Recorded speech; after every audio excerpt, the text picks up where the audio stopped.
Hi my dear friends and family, back to my channel. வாழ்க வளமுடன். இன்றைக்கி நம்ம சேனலில் என்ன வீடியோ பார்க்குறோம் அப்படின்னா, என்னோடய ஸ்டைலில் நான் எப்படி மீன் குழம்பு வைப்பேன் அப்படின்ற ரெசிபி தான் நான் உங்கள் கூட ஷேர் பண்ணிக்க போகிறேன். இந்த மீன் குழம்புக்கு ஃபஸ்ட்டு வந்து ஒரு கைப்பிடி அளவு புளியை ஊற வச்சுக்கோங்க.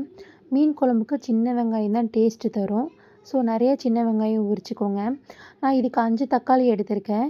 இந்த வெங்காயத்தையும் தக்காளியும் நல்லா பேஸ்ட்டாக அரைச்சி எடுத்து வச்சுக்கோங்க. பச்சையாக அரைச்சி எடுத்து வச்சுக்கோங்க.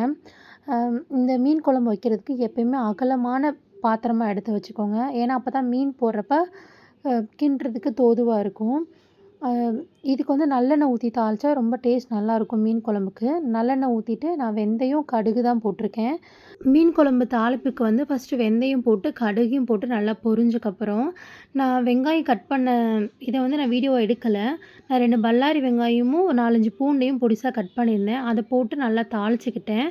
தாளிச்சக்கப்புறம் நம்ம அரைச்சி வச்சுருக்கோம் இல்லையா, சின்ன வெங்காயமும் தக்காளியும் பச்சையாக அரைச்சி வச்சுருக்கோம்ல, அதை போட்டு நல்லா வதக்குங்க. ஏன்னா நம்ம பச்சையாக அரைச்சனால அந்த பச்சை ஸ்மெல் போகிற வரைக்கும் கொஞ்சம் நல்லா வதக்கிக்கோங்க. அந்த எண்ணெய் பிரிஞ்சு வரணும். அந்த ஸ்டேஜில் நம்ம ஊற வச்சுருக்க புளி இருக்கும்ல, அந்த புளி பேஸ்ட்டை நீங்கள் கொஞ்சம் ஊற்றிட்டு நல்லா கொஞ்சம் வதக்கி விடுங்க. ஏன்னா கொஞ்சம் பச்சை ஸ்மெல் போகணும்.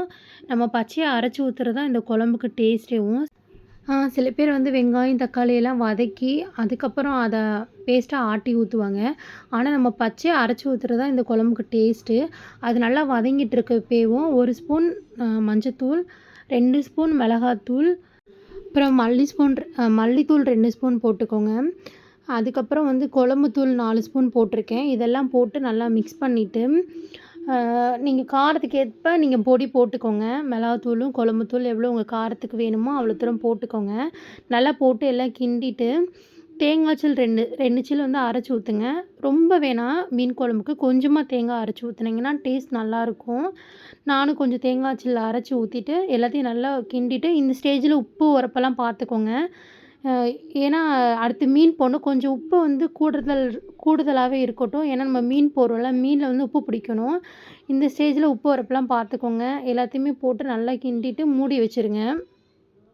கொஞ்ச நேரம் கழிச்சு ஓப்பன் பண்ணி பார்த்தீங்கன்னா குழம்பு நல்லா கொதி வந்திருக்கும். இந்த ஸ்டேஜில் நம்ம கழுவி எடுத்து வச்சுருக்க மீனை உள்ளே சேர்த்துக்கலாம். ஒவ்வொரு மீனும் போடுறப்ப கொஞ்சம் தள்ளி தள்ளி போடுங்க.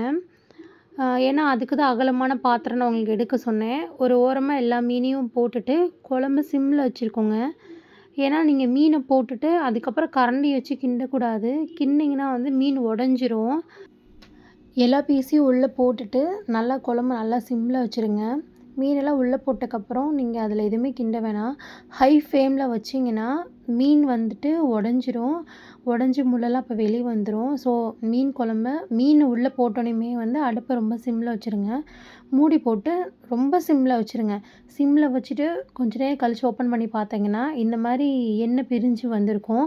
இந்த மாதிரி எண்ணெய் பிரிஞ்சு வந்தாலே மீன் குழம்பு ரெடி ஆயிடுச்சுன்னு அர்த்தம். பார்க்கும்போது எவ்வளோ அழகாக சூப்பராக இருக்குன்னு பார்த்தீங்களா? அவ்வளோதான், மீன் குழம்பு ரெடி ஆயிடுச்சு. இப்போ கொத்தமல்லி தழையை போட்டு குழம்பு இறக்கிற வேண்டியதான். பாருங்கள், சிம்மில் வச்சனால எந்த மீனுமே உடையலை. சூப்பராக வந்திருக்கு மீன் குழம்பு. இந்த மாதிரி நீங்களும் ஒரு நாள் ட்ரை பண்ணி பாருங்கள். இட்லி, தோசை, சாப்பாடு எல்லாத்துக்குமே இந்த குழம்பு சூப்பராக இருக்கும். தேங்க்யூ ஃபார் வாட்சிங்.